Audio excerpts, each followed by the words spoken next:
त्वमेव माता च पिता त्वमेव, त्वमेव बन्धुश्च सखा त्वमेव, त्वमेव विद्या द्रविणं त्वमेव, त्वमेव सर्वं मम देवदेव, त्वमेव सर्वं मम देवदेव। श्रीमद् भगवत गीता के दूसरे अध्याय का महात्म्य। श्री भगवान कहते हैं, लक्ष्मी, प्रथम अध्याय का महात्म्य का उत्तम उपाख्यान मैंने तुम्हें सुना दिया। अब अन्य अध्यायों के महात्म्य श्रवण करो। दक्षिण दिशा में वेदवेत्ता ब्राह्मणों के पुरंदरपुर नामक नगर में श्रीमान देव शर्मा नामक एक विद्वान ब्राह्मण रहते थे। वे अतिथियों के पूजक, स्वाध्यायशील, वेद शास्त्रों के विशेषज्ञ, यज्ञों के अनुष्ठान करने वाले और तपस्वियों के सदा ही प्रिय थे। उन्होंने उत्तम द्रव्यों के द्वारा अग्नि में हवन करके दीर्घ काल तक देवताओं को तृप्त किया, किंतु उन धर्मात्मा ब्राह्मण को कभी सदा रहने वाली शांति ना मिली। वे परम कल्याणमय तत्व का ज्ञान प्राप्त करने की इच्छा से प्रतिदिन प्रचुर सामग्रियों के द्वारा सत्य संकल्प वाले तपस्वियों की सेवा करने लगे। इस प्रकार शुभ आचरण करते हुए उन्हें बहुत समय बीत गया। तदनंतर एक दिन पृथ्वी पर उनके समक्ष एक त्यागी महात्मा प्रकट हुए। वे पूर्ण अनुभवी, आकांक्षा रहित, नासिका के अग्रभाग पर दृष्टि रखने वाले तथा शांत चित्त थे। निरंतर परमात्मा के चिंतन में संलग्न हो वे सदा आनंद विभोर रहते थे। देव शर्मा ने उन नित्य संतुष्ट तपस्वी को शुद्ध भाव से प्रणाम किया और पूछा, महात्मन, मुझे शांतमयी स्थिति कैसे प्राप्त होगी? तब उन आत्मज्ञानी संत ने देव शर्मा को सोपुर ग्राम के निवासी मित्रवान का, जो बकरियों का चरवाहा था, परिचय दिया और कहा, वही तुम्हें उपदेश देगा। यह सुनकर देव शर्मा ने महात्मा के चरणों की वंदना की और समृद्धिशाली सोपुर ग्राम में पहुंचकर उसके उत्तर भाग में एक विशाल वन देखा। उसी वन में नदी के किनारे एक शिला पर मित्रवान बैठा था। उसके नेत्र आनंदातिरेक से निश्चल हो रहे थे। वह अपलक दृष्टि से देख रहा था। वह स्थान आपस का स्वाभाविक वैर छोड़कर एकत्रित हुए परस्पर विरोधी जंतुओं से घिरा था। वहां उद्यान में मंद मंद वायु चल रही थी।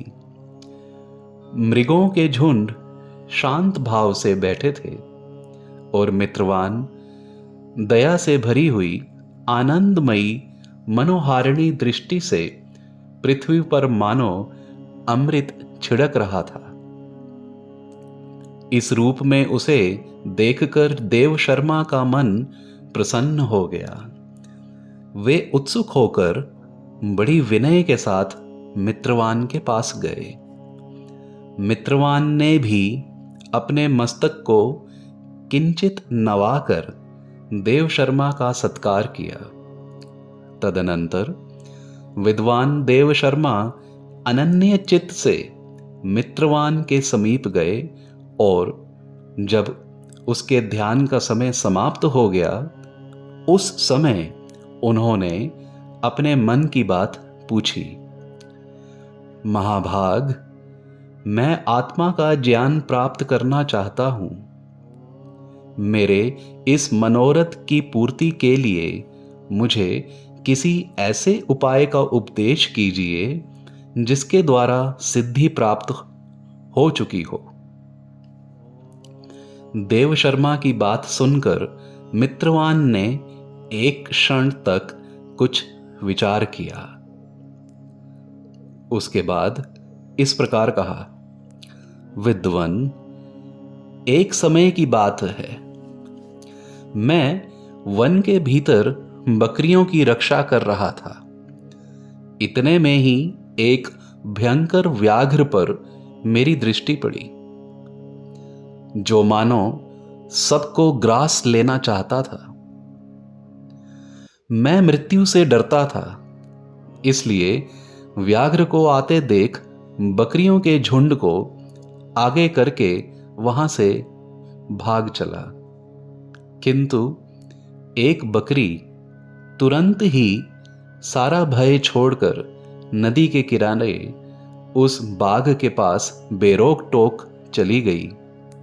फिर तो व्याघ्र भी द्वेष छोड़कर चुपचाप खड़ा हो गया। उसे इस अवस्था में देखकर बकरी बोली, व्याघ्र, तुम्हें तो अभिष्ट भोजन प्राप्त हुआ है। मेरे शरीर से मांस निकालकर प्रेम पूर्वक खाओ ना। तुम इतनी देर से खड़े क्यों हो? तुम्हारे मन में मुझे खाने का विचार क्यों नहीं हो रहा है? व्याघ्र बोला, बकरी, इस स्थान पर आते ही मेरे मन से द्वेष का भाव निकल गया।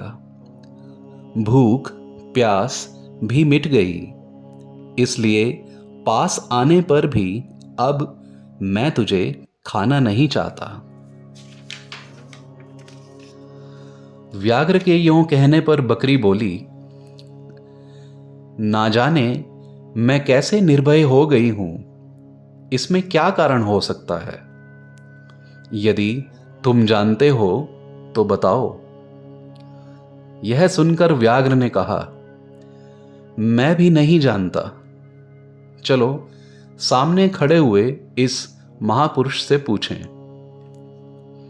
ऐसा निश्चय करके वे दोनों वहां से चल दिए। उन दोनों के स्वभाव में यह विचित्र परिवर्तन देखकर मैं बहुत विस्मय में पड़ा था। इतने में ही उन्होंने मुझसे ही आकर प्रश्न किया। वहां वृक्ष की शाखा पर एक वानर राज था। उन दोनों के साथ मैंने भी वानर राज से पूछा, विप्रवर, मेरे पूछने पर वानर राज ने आदर पूर्वक कहा, अजापाल, सुनो। इस विषय में मैं तुम्हें प्राचीन वृतांत सुनाता हूं। यह सामने वन के भीतर जो बहुत बड़ा मंदिर है, उसकी ओर देखो। इसमें ब्रह्मा जी का स्थापित किया हुआ एक शिवलिंग है। पूर्व काल में यहां सुकर्मा नामक एक बुद्धिमान महात्मा रहते थे, जो तपस्या में संलग्न होकर इस मंदिर में उपासना करते थे। वे वन में से फूलों का संग्रह कर लाते और नदी के जल से पूजनीय भगवान शंकर को स्नान कराकर उन्हीं से उनकी पूजा किया करते थे। इस प्रकार आराधना का कार्य करते हुए सुकर्मा यहाँ निवास करते थे। बहुत समय के बाद उनके समीप किसी अतिथि का आगमन हुआ। सुकर्मा ने भोजन के लिए फल लाकर अतिथि को अर्पण किया और कहा, विद्वन, मैं केवल तत्व ज्ञान की इच्छा से भगवान शंकर की आराधना करता हूं। आज इस आराधना का फल परिपक्व होकर मुझे मिल गया, क्योंकि इस समय आप जैसे महापुरुष ने मुझ पर अनुग्रह किया है। सुकर्मा के ये मधुर वचन सुनकर तपस्या के धनी महात्मा अतिथि को बड़ी प्रसन्नता हुई। उन्होंने एक शिलाखंड पर गीता का दूसरा अध्याय लिख दिया और ब्राह्मण को उसके पाठ एवं अभ्यास के लिए आज्ञा देते हुए कहा, ब्राह्मण, इससे तुम्हारा आत्मज्ञान संबंधी मनोरथ अपने आप सफल हो जाएगा। यों कहकर वे बुद्धिमान तपस्वी सुकर्मा के सामने ही उनके देखते देखते अंतर्ध्यान हो गए। सुकर्मा विस्मित होकर उनके आदेश के अनुसार निरंतर गीता के द्वितीय अध्याय का अभ्यास करने लगे। तदनंतर दीर्घकाल के पश्चात अंतकरण शुद्ध होकर उन्हें आत्मज्ञान की प्राप्ति हुई। फिर वे जहां जहां गए वहां वहां का तपोवन शांत हो गया। उनमें शीत, उष्ण और राग, द्वेष आदि की बाधाएं दूर हो गई। इतना ही नहीं, उन स्थानों में भूख प्यास का कष्ट भी जाता रहा तथा भय का भी सर्वथा अभाव हो गया। यह सब द्वितीय अध्याय का जप करने वाले सुकर्मा ब्राह्मण की तपस्या का ही प्रभाव समझो।